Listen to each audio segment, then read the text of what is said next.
Howdy. For the sailor, rope is a raw material.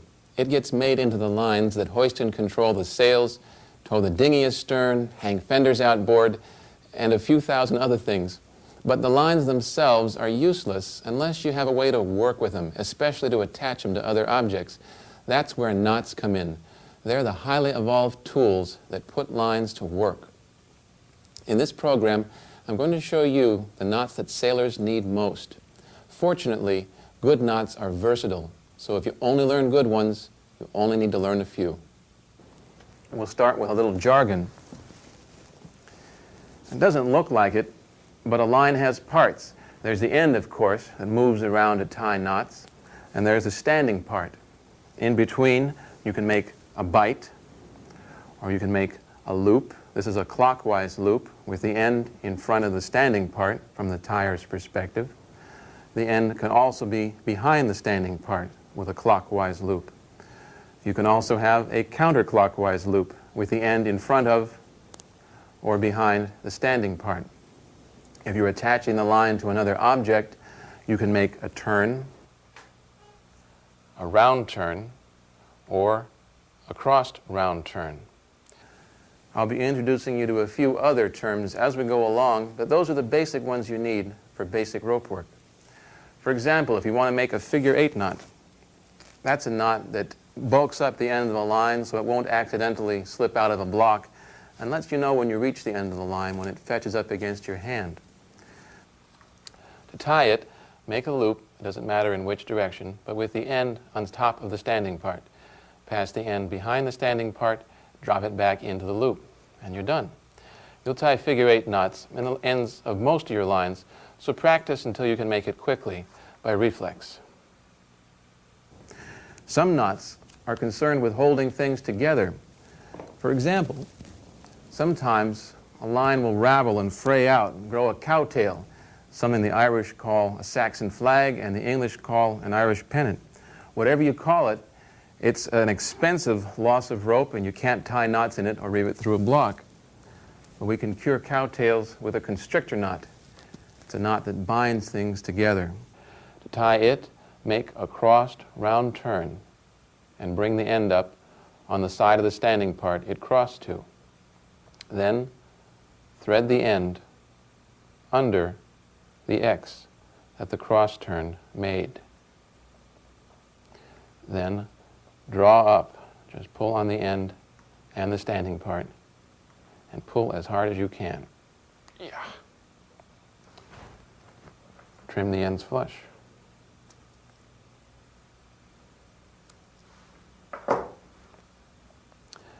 Constrictor knot's a good, expedient, short-term solution. For a semi-permanent fix, make a double constrictor knot. Start as you did before with a crossed round turn. Then make a second crossing turn parallel to the first. Bring the end up as you did before on the side of the standing part it crossed to, and thread it under that X.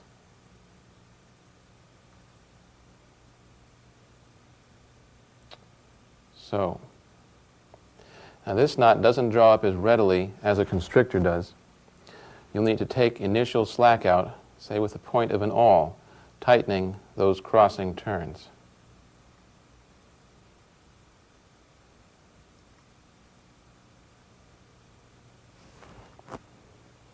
Then draw up and pull as tight as you can. Make a wish and cut it off short. You can also make a constrictor without using the end. For the times you can just drop it over the constrictee. Start with a counterclockwise loop with the end behind the standing part. Grab both sides of the loop, fold the left side down to the front and the right side down to the back. Just like that. Real quick. Notice that a constrictor knot is structurally an overhand knot with a turn binding down on top of it to hold it tight. The constrictor makes a great short-term fix. It's a very versatile knot, and we'll be seeing more of it later. But for a more permanent cowtail cure, we need to get on to a palm and needle whipping. you need to get out a little more hardware for that. First, there's the needle. It's a stout thing with a triangular cross-section, so it makes a hole big enough to pull this heavy-duty sailmaker's twine through. Cut about a fathom of it to make a palm and needle whipping for this half-inch line. If you thread your needle, middle of the twine, that part of it's set. These needles come in different sizes. This is a number 14, and the twine is 7 thread. Those are two pretty useful sizes. With that ready, you can don your palm. It's a leather strap that's molded to fit your hand. It has a little dimpled iron set in it at the base of the thumb, and you can prop the needle in that iron, and then you can push that needle through just about anything. We're going to push it through the end of this line 2 or 3 times to anchor it. Notice that I don't leave much, if any, twine showing on the surface, and that I zigzag a little towards the end with the passes. Once the twine is anchored, begin making tight tangent turns away from the end of the rope. Wrap smoothly, it doesn't matter in which direction, and avoid twists. Keep making turns until they are about as long as the rope is wide. Maybe a little longer, it looks better. Then prop the needle in the palm once more and push it straight through the rope directly below the point that you started. Try not to push it through your finger.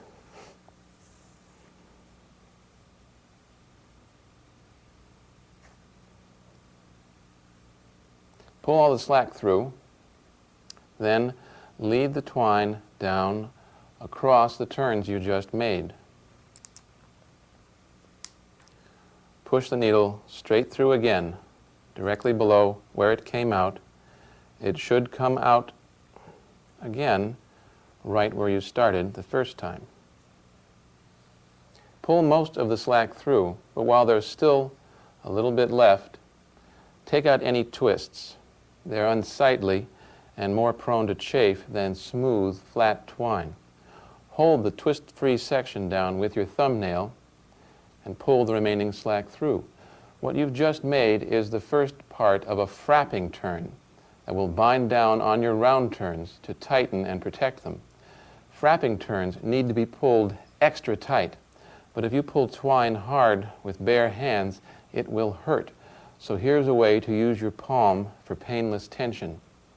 With the needle hanging down across your hand, grab the twine with your fingers at least a foot away from the whipping. Drop your thumb down so that the twine is across the back of your hand. Now, with your palm still away from you, raise your thumb so that the twine catches on the thumb stall that is built into the palm. Now you can turn your hand towards you and haul, and that thumb stall takes up the load so you don't make a crease in your hand. Back to the whipping. Finish the first frapping turn by leading the twine straight down across the round turns and pushing it straight through the line at the base of the whipping. It should come out right at the first half of the frapping turn. Pull all the slack through, get the twists out, put your thumbnail on, and heave.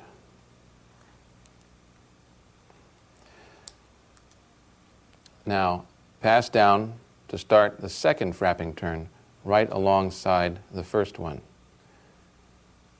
Push it straight through. Get out the twists. Pull the slack out. And haul tight. Arg. Now, finish the second frapping turn. these along the round turns, push the needle straight through,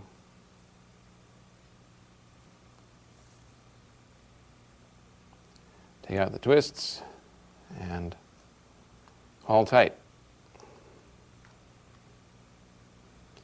To finish this whipping, we'll secure the end with a flat knot. It's also called a rigger's knot.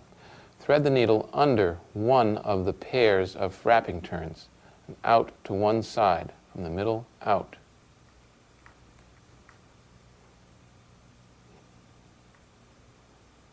Take up the slack, and then lay the twine over both pairs of frapping turns.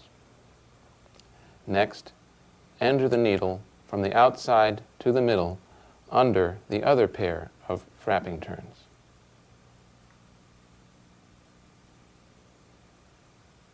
Be careful not to snag any of the round turns as you do this.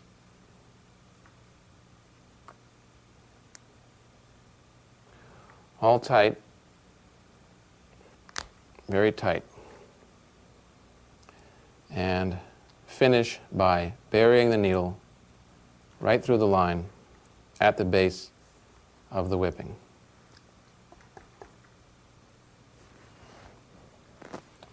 Trim the end off flush.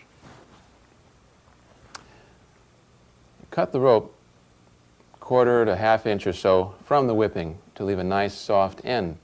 It's also a very good idea to put on a second insurance whipping, about 3 diameters of the rope up from the first one, in case that first one gets chafed or cut.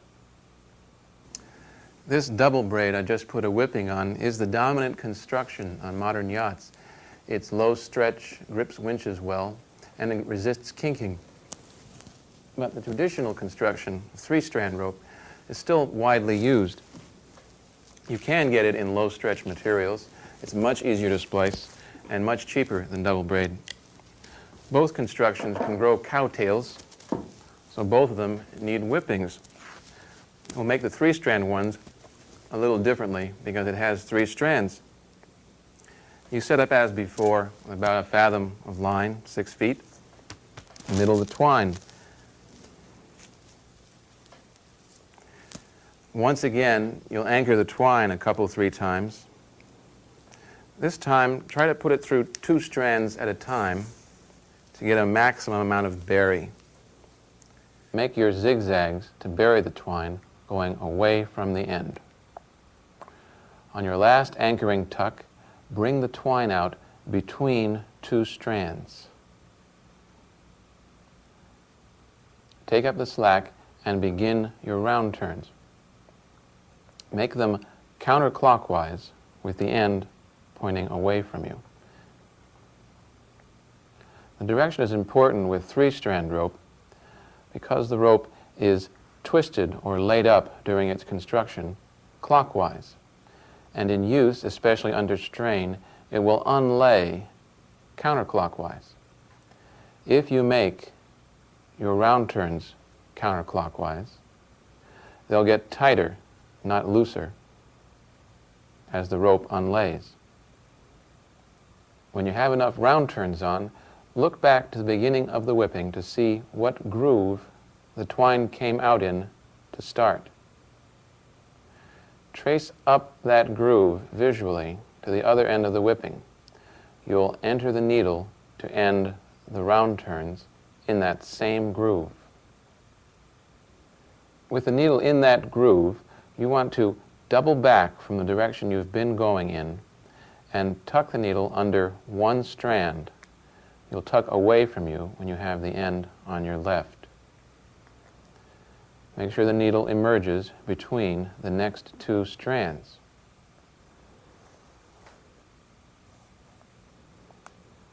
Take up the slack, no twists, and haul it tight.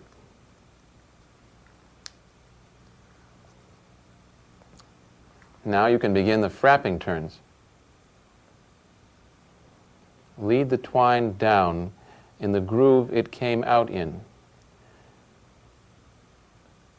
Tuck the needle under 1 strand at the other end of the whipping. Now notice, you made your first tuck with the needle going away from you with the end on the left. All subsequent tucks with the needle are also made going away from you with the end on the left. You never have to worry about which direction to tuck in.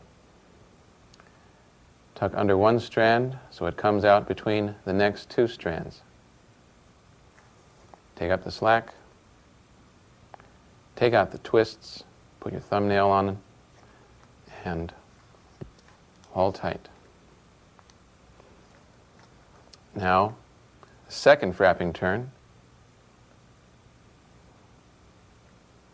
Lead the twine up the next groove.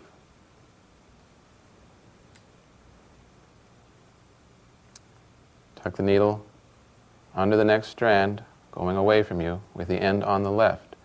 This time, you should come out right where the round turns stopped, where you doubled back. Take out the twists, take up the slack, and haul tight.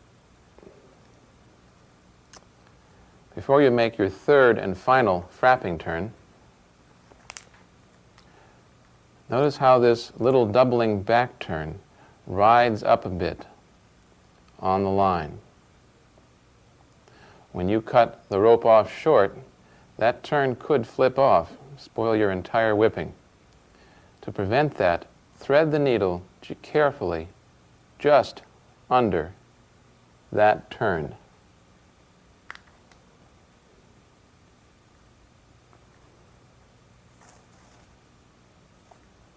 And then haul the twine down, snubbing that turn, and simultaneously making the last frapping turn.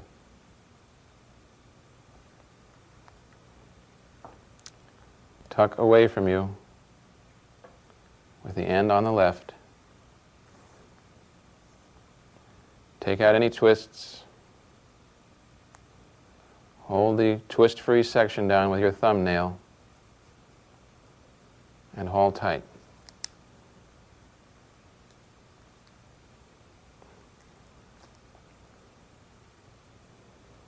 You'll have come out next to the first frapping turn. Make one more pass, this time with the needle under that frapping turn. And pull the turn you've made down to the base of the whipping. Finish, as with the double braid whipping, by just burying the end once, sticking the needle in at the base of the whipping.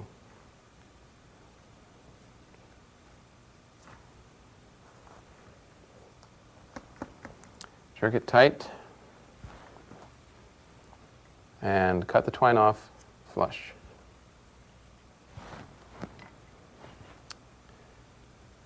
It's a finished whipping. As with double braid, it's a good idea to add a second insurance whipping about 3 rope diameters up the standing part from the first one. When you've got the hang of whippings and splices, the rest of basic rope work is easy.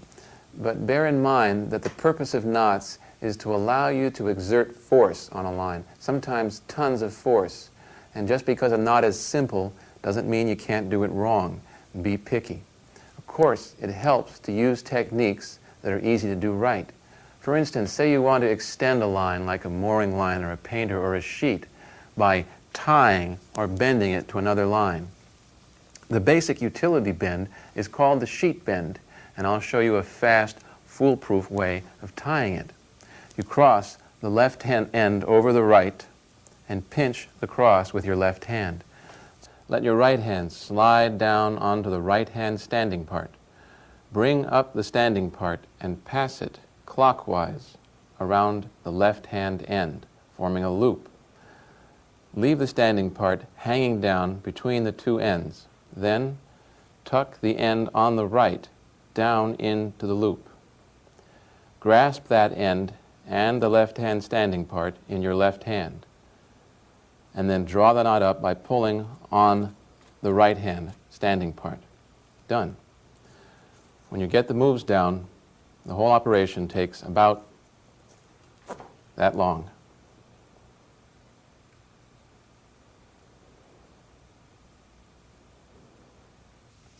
In slick line, and a lot of modern lines are slick lines, you'll want to tie a double sheet bend. It starts out the same as the single, cross left over right, pinch, but this time pass the standing part clockwise around both ends and then around the left end as before. Tuck the right end into this doubled loop. The double sheet bend doesn't draw up into its finished form as readily as the single sheet bend. You've got to take a moment to adjust it, but a good knot is worth fussing with. Notice with both the single and the double sheet bend that the ends are on the same side of the standing part. Tied by other methods, the two ends can end up diagonally opposed, a less secure form. One of the nice things about a double sheet bend is that you can use it to bend two lines of different size together. You cross the thicker line over the thinner or more supple line and make your turns with that thinner line. That way the thicker one only has to make the U-turn to go down into the loop. Draw it up snug. Two related knots, the single and double Beckett bend, are used when you want to tie in to an eye splice. Thread the end up towards you through the eye of the splice and drop it behind both legs of the splice, and then pass the end under its own part for a single Beckett bend. For a double Beckett bend, pass the end completely around and under its own part once more, and draw it up carefully. The sheet bends are good knots, which is to say that they are strong, quick and easy to tie, and resist slipping and jamming. But for lines of the same size that are going to be under serious loads, there is a better bend, the straight bend. To make it, you form a loop clockwise with the end behind the standing part. Hold that in your left hand. Drop the right end into that loop and make another loop counterclockwise with the end behind the standing part. The two loops have a common eye in the middle. Drop both ends into that eye away from you. Draw up by pulling on each end and each standing part in succession. The straight bend, named after the Strait of Juan de Fuca, is very strong, will not slip or jam even in the slickest of line, and it can be untied easily, even after a heavy strain. It also has its ends coming out at right angles to the standing part, so they won't snag or be snagged by other objects. There are other good bends around, but the one everybody knows, the square knot, is downright dangerous. The old left over right and right over left. If this knot gets snagged or gets a sudden jerk on it, it can capsize into two half hitches and carry away completely with disturbing consequences. Never use it in a load-bearing situation. Now for the bowline, the king of knots. I'm going to show you two techniques for tying it, neither one of which have anything to do with rabbits or trees, but both of which are fast and easy to tie. The first method is the fingertip bowline. It's for when you want to have a loop ready in your hands to drop over a piling or a cleat. To tie it, hold the end in your right hand with the end coming out of your fingertips. In between your hands, have a bite the size of the desired eye. Have the standing part coming out of your left hand fingertips. Rest the end on the standing part, right over left. Rotate your right hand fingertips towards you and then away from you to form a loop around your fingertips. Pick up the standing part with your left hand. Pass the end behind the standing part and then back into the loop. To draw up, hold on to that end and one side of the eye with your right hand and haul on the standing part with your left hand. The second technique is called a spilled hitch bowline. It's for when you want to thread a line through the clew of a sail, for instance, or under a rail, or to make the knot already in place around an object. To tie it, form a half hitch by laying the end on top of the standing part and then back under the standing part. To form a loop. Pull on the end and slack away on the standing part to spill that loop into the standing part. Pass the end behind the standing part and back into the loop to draw up, pull on the end and standing part. All done. So far, I've tied all these knots right-handed, but ambidexterity in rope work is a very valuable skill. For instance, if you use bowlines to attach sheets to a staysail, tie the port sheet on left-handed and the starboard sheet right-handed. That way the knots are less likely to snag on the rigging when you tack. You'll tie a lot of bowlines in a lot of important places. You want to be able to do it by reflex, even to the point where you can tie it behind your back. Now for hitches, knots that are tied directly around another object. I'll demonstrate the first one on this oar. It's the round turn and 2 half hitches, a knot you'll use for tying a line to a rail or attaching a lanyard to a tool. It starts with a round turn to distribute the strain on the line and is followed up with 2 half hitches. Pass the end over and then back under the standing part and draw it up. Put another half hitch over and under in the same direction on top of it. It's a good utility knot, but it can come loose all by itself over time. So if you need a hitch to last longer, we'll make an anchor hitch. Make one through the ring of this grapnel. Pass the end through for a round turn again. And then pass the end behind the standing part. Next, pass the end back under 2 turns and draw up. For insurance, you can back up the anchor hitch with a couple of half hitches made with the end around the standing part, or better yet, seize the end to the standing part with 2 or 3 double constrictors. Now here's a very specialized knot, but one you'll probably tie more often than any other. It's the slipped reef knot, what you'll use to tie sail ties together around a furled sail, or the 2 ends of reef nets together when you reef a sail. We'll pretend this oar is a boom. You'd face along the length of the boom. Start with an overhand knot and notice which end you cross on top when you begin. Keep your eye on that end and cross it on top a second time.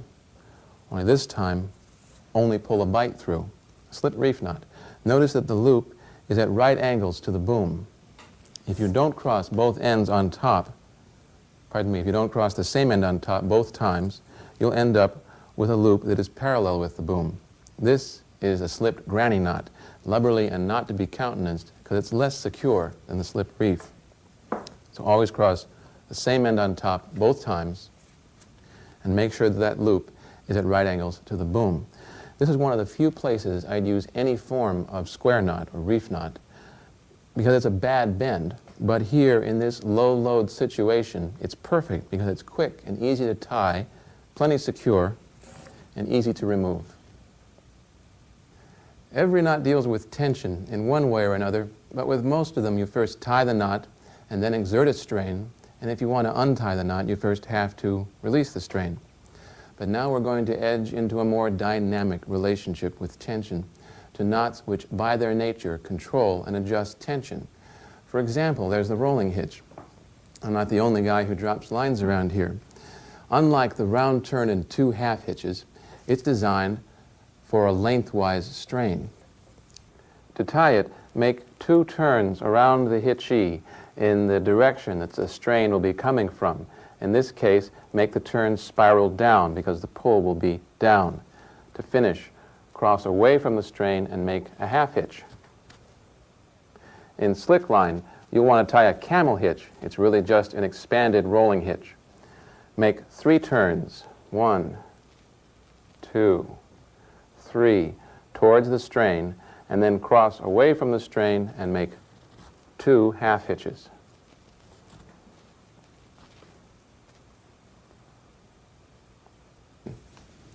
It's a throwaway line. A rolling hitch and camel hitch will stay put when you want them to, but they can be adjusted even under tension by just grabbing them and sliding them along the length of the hitchee. They're generally used for things like boat covers, awning guys, and they're very handy in mooring situations when you need to adjust the tension of the mooring line, but there's no cleat to belay to. The short distance that these hitches can be adjusted limits their usefulness. For tensioning things like halyards and sheets, we need to go to the wonderful world of belays. Belays to bits and bollards, belaying pins and such are all simple variations on the cleat belay. But if you want to belay to a post or winch or such, use the capstan hitch. Start by making a round turn clockwise around the winch to control the load. Bring the line around clockwise and pass a bight under the standing part. Without twisting this bight, drop it over the top of the winch. Take up the slack. Now drop a second bight directly over the top of the winch. Bring the line around again, pass a bight under the standing part, and drop it over the winch. Take up the slack and repeat if necessary for extra slick line. To finish, make a couple of half hitches with a bight for some final security. This quick, elegant hitch can be surged with complete control, even under a heavy load. This is one profound item, the cleat. Don't let anyone ever tell you that it's just something you tie a rope to. It's a highly evolved and versatile tool for dealing with tension, and it merits some study. First of all, it's important to match cleat and line size. It's no fun trying to belay too big a line onto too small a cleat. It's a good rule of thumb that you should have an inch of cleat length for every 16th inch of line diameter.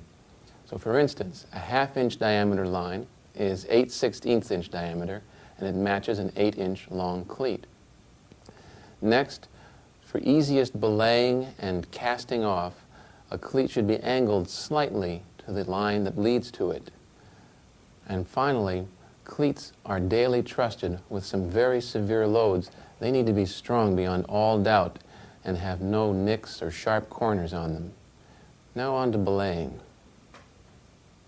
Lead your line in so it touches the back end of the cleat first. If you're belaying a sheet or some other line you want to cast off in a hurry, just leave the turns as they are, or make a couple of quick-to-remove turns completely around the cleat as a precaution.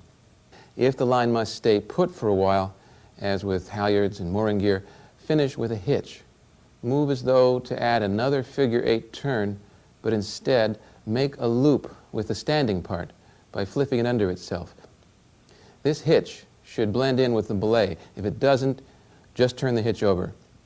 Belays to bits, bollards, and belaying pins are all simple variations on cleat belays. You still make a full turn for control and ease of surging, and then finish with a series of figure-8 turns. You can also put a whipping on some distance from the end of a line in order to prepare to make the world's strongest knot, the I-splice. I've put this whipping on about a foot from the end of this 3/4 inch line. You can make it further away from the end for larger line or a little closer for smaller line. When the whipping's in place, you can unlay each strand back to the whipping gently, and then milk each strand out a little bit, also gently, so that the strands are parallel. Next, wrap each strand with electrician's tape. You could use small twine and make constrictor knots here, but the tape makes nice pointy ends that are easier to tuck. There's one. Milk it out. 2. The I-splice is not only the world's strongest knot, it's also one of the most versatile. You'll use it to make up halyards or sheets, or in this case, mooring line. It's strong because all of the strands bear an even strain, unlike any other knot. There's 2.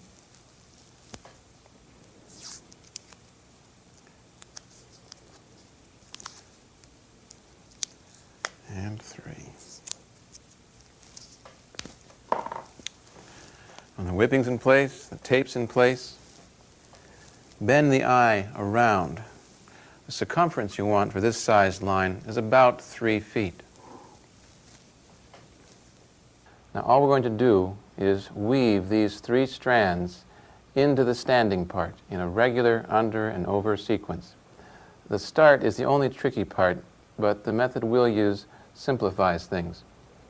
Now the first step is to get your first strand into the standing part. And you need to raise the strand you want to tuck under.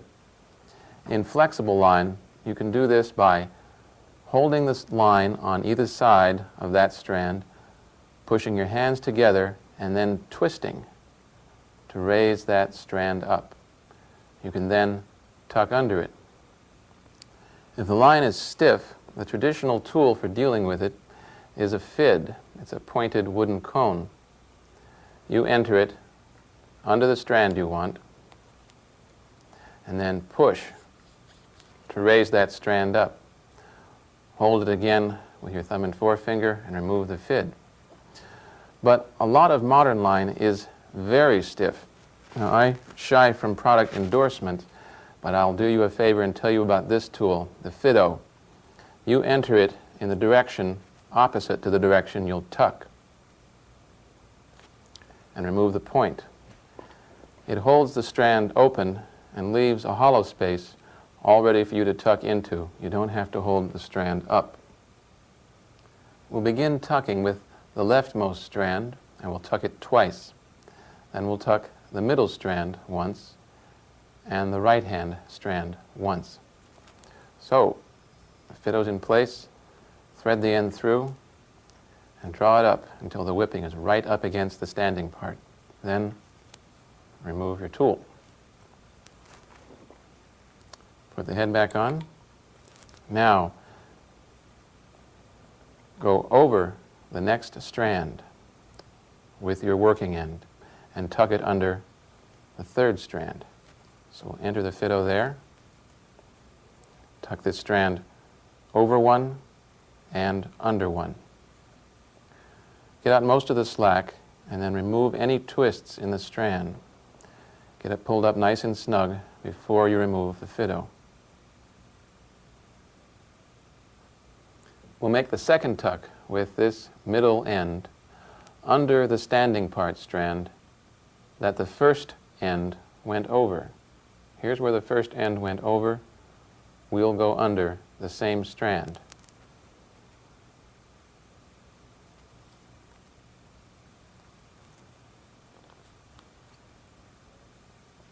Tuck against the lay from right to left. Take out any twists, get an even strain on all the yarns, and pull that whipping right into the splice.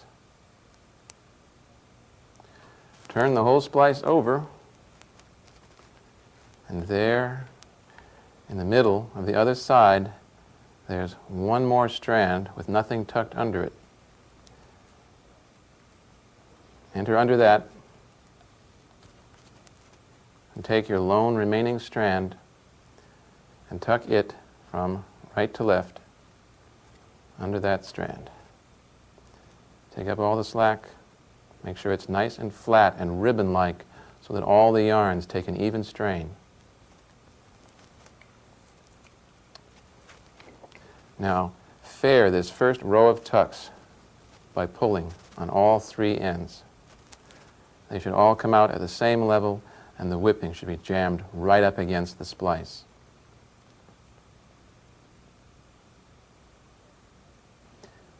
To start the second row of tucks, take any strand, say this one, and tuck it against the lay, over one, and under the next strand. So enter your fido under that strand, and pass this end from right to left against the lay. Get any twists out, get all the yarns bearing evenly, and pull out the slack. Now turn the splice and tuck the next strand over one and under one.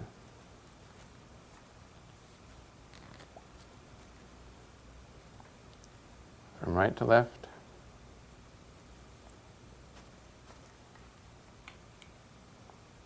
and pull up the slack. To finish the second row of tucks, you want to pass this end over one and under one, in between the two previously tucked ends. It goes right in there. So, enter, and tuck against the lay. Take out any twists, smooth it up, and haul it tight. As with the end of the first row of tucks, stop to fair by hauling any remaining slack out of all three strands.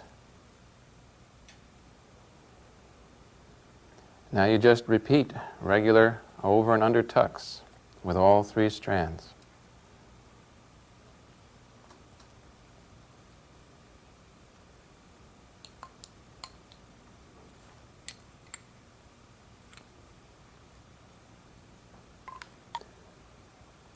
Here's the splice after 3 full tucks, and again after 4 full tucks. With manila or hemp, 3 tucks is sufficient. With slick line like this, 5 tucks is better. So there are 5 full tucks with each end against the lay. They lie flat and smooth so they don't stand up and chafe, and so that each yarn bears an even strain. An eye splice will hold up to 95% the strength of the line it's tied in. But at the end here, if we just leave things as they are, we could have a little shoulder that can snag on things. For a smoother finish, we're going to do a quick taper, make 1 more row of tucks with the lay.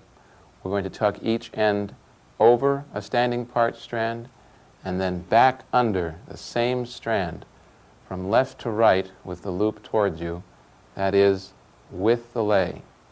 So we'll enter under this strand, take this end, tuck it over that strand, and then back under the same strand.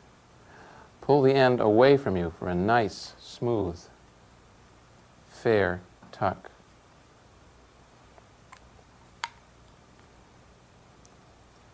Go on to the next strand.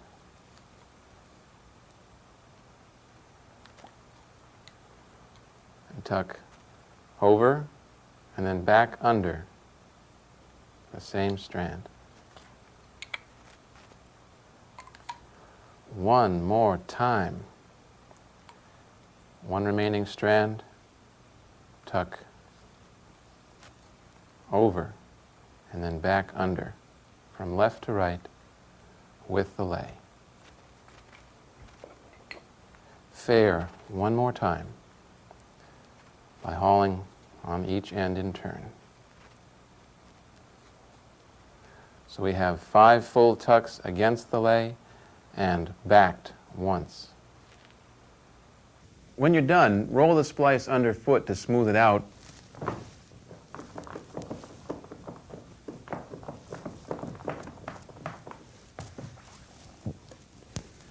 That's my favorite part. You can finish by covering the last tuck with a palm and needle whipping and then trimming the ends off flush. You'll commonly see people will cut these ends almost flush and then melt them back with a torch. But yeeks, what a gaumy, toxic, sharp-edged mess. It's better to cut them off quite a bit longer and let them wear off in use. Making an eye splice in double braid isn't just different, it's bizarre. The concept of the splice is so alien that many sailors think they can't do it, and they look with superstitious awe on people who can. Ironically, the splice is structurally simpler than its 3-stranded cousin. You have to follow a specific series of steps, and there is some physical exertion involved, but basically the splice is only a little harder. Mostly it's just different. You'll get more hints and instructions from the manufacturers of rope and splicing tools. Meanwhile, here's how to make a deluxe eye in braided line. To start with, you need to know the diameter of the line you're using. This is 1/2-inch line. The first step is to make a mark 24 rope diameters from the end. In this case, that means 12 inches from the end. Make a second mark 2 rope diameters further along the standing part from the first mark. Now form the size eye you want and make a third mark on the other side of the eye to define its size. Make a fourth mark 8 rope diameters from the third one. We're going to pry the core out of the cover at the third mark, but doing so will disturb the relationship between the core and the cover. This rope is only strong to the extent that the core and cover share the load evenly. So to prevent distortion from getting into the main body of the rope, tie a figure 8 knot with a bight about 6 feet from the third mark. Then bend the line sharply at the third mark and using an awl, pry the cover to either side to expose the core. Expose as much of the core as you easily can, and then use the awl to pry it right out of the cover.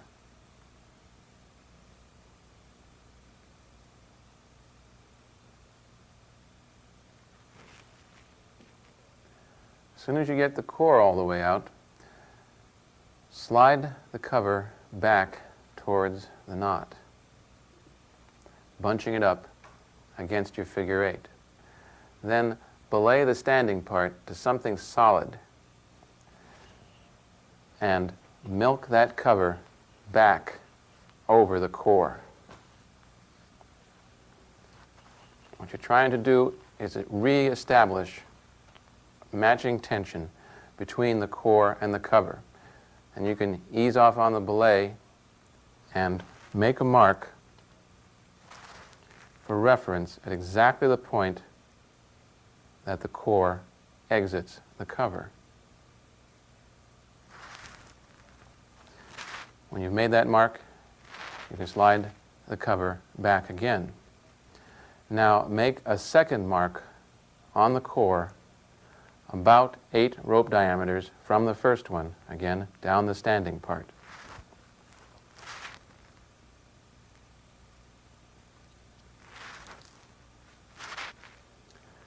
And you're ready to start splicing.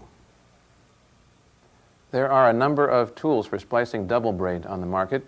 Most of them are bulky and expensive. This one, also from Fido, is neither. It sort of looks like a lure for mechanical trout, doesn't it? You seize that lure securely on to the end of your core. Find the first mark on your cover and enter the lure to the inside of the cover at that mark. Bunch the cover up and milk it along to swallow the core.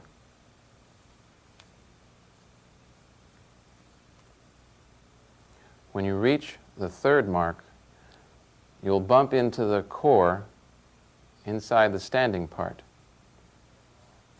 Continue to thread along, but be careful not to snag either core or cover strands in the standing part.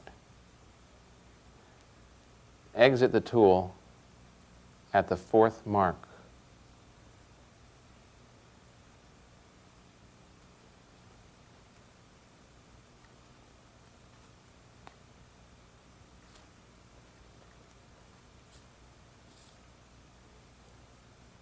And pull the core right out.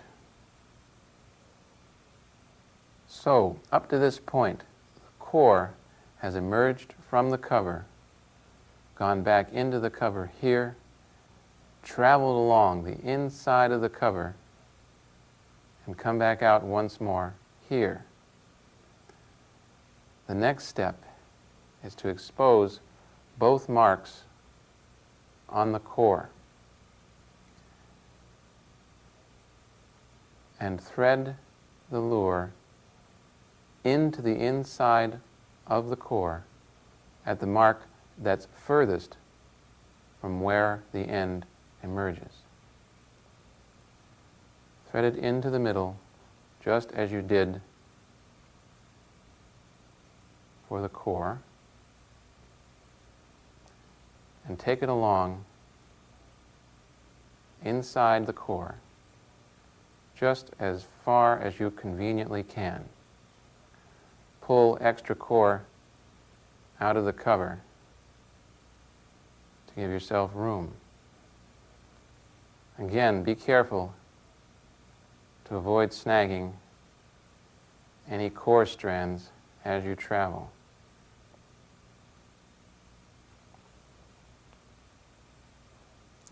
When you've gone as far as you conveniently can, you're just about out of cover here, bring the lure out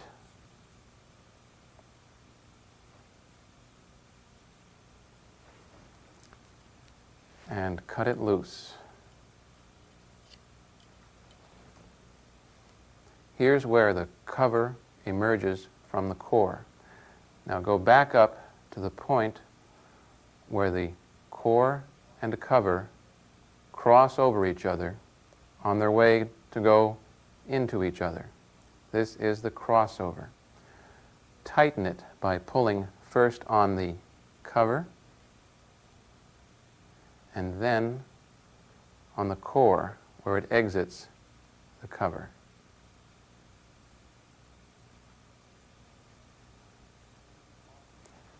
Pull alternately on the two ends to really firm up that crossover. Then milk any slack away. Roll it between your hands and milk again until it's firm and fair. Then apply 1 or 2 double constrictors with sail twine to anchor it firmly in place so it can't shift. When you've got a nice, fair crossover securely anchored with constrictors, slide the core down to swallow the cover. It should just disappear inside the cover. If it's too long, bunch up the cover, cut off the excess on an angle to taper. Slide it down so it disappears inside. To finish the splice, grab the cover firmly next to the crossover. Hold tight and reach towards the figure 8 knot. Now, milk the cover towards you and it will swallow the core. It gets harder, becomes a real physical job as you approach the end of the splice. But if you haul and keep tension with your right hand, you'll be able to gradually work the eye smaller.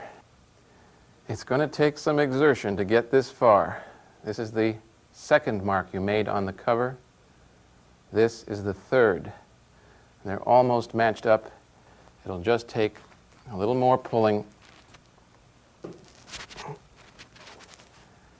That's close enough for me.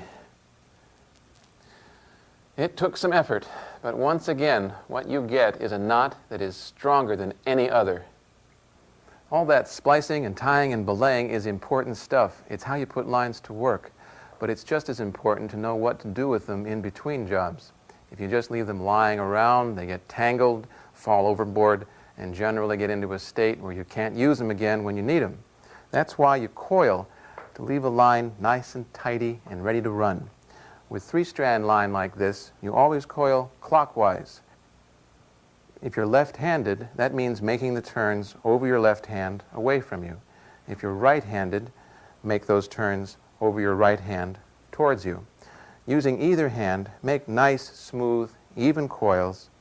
And if you're coiling a long line, use the weight of the coil to set a rhythm and make the job go more easily. You'll coil a lot of lines aboard sailboats, so there's no point in wearing yourself out. Now, the reason you coil clockwise is that every time you make a turn, you have to twist the line a little bit so that the turn will lie fair. All those twists add up, and at the end of a coil, when you go to straighten the line out, they have to go somewhere. But this line is laid up or twisted clockwise, so that clockwise turns are absorbed into the line. It unlays a little bit as the line is straightened. With braided line, there is no lay to absorb those twists. No matter which way you make the turns, the twists don't go away, and they can cause serious snags. To cure this, try alternate loop coiling. Make a regular clockwise turn, and then follow it with a loop by twisting the line towards you. Then a clockwise turn, then another loop. The twist twists the line one way, and the loop twists it the other, and the two cancel each other out, so the line will run fair. Another way to accomplish the same thing is with figure-8 coils. You twist at the bottom in one direction and twist at the top in the other. Coiling by any method, you want to make sure that the end is hanging down well below the coil. If it's up too high, it could accidentally fall through. In a 3-strand coil, this can cause some tangles, but in a braided coil, you can end up with a knot that I didn't teach you. It's great to know how to coil, but unless you can secure it, it will fall apart.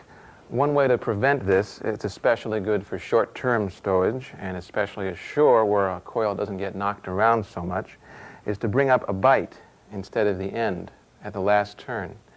Pass this bight completely around the top of the coil, pass it through the top of the coil, and pull to draw up. Now, for longer-term security, you want to make a gasket hitch. Make 4 or 5 turns completely around the coil, working towards the top. And then pass a bight through the top and drop that bight over the top of the coil. Pull on the end to draw up. When you're coiling a belayed line, make the turns away from the cleat to work out any unnecessary twists, and then make these turns towards the cleat so that the finished coil will hang neatly from the cleat.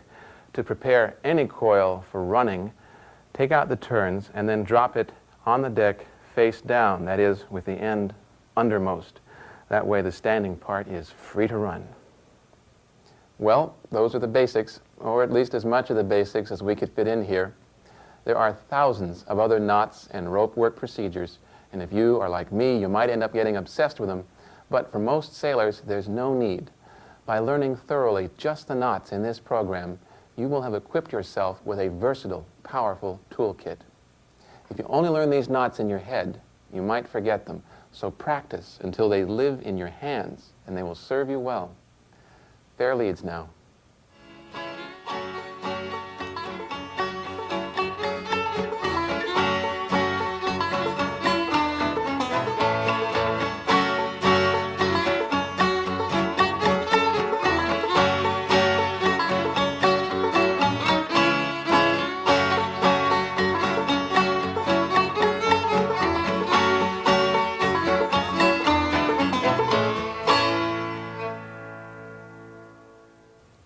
Ready, Brian? Rolling.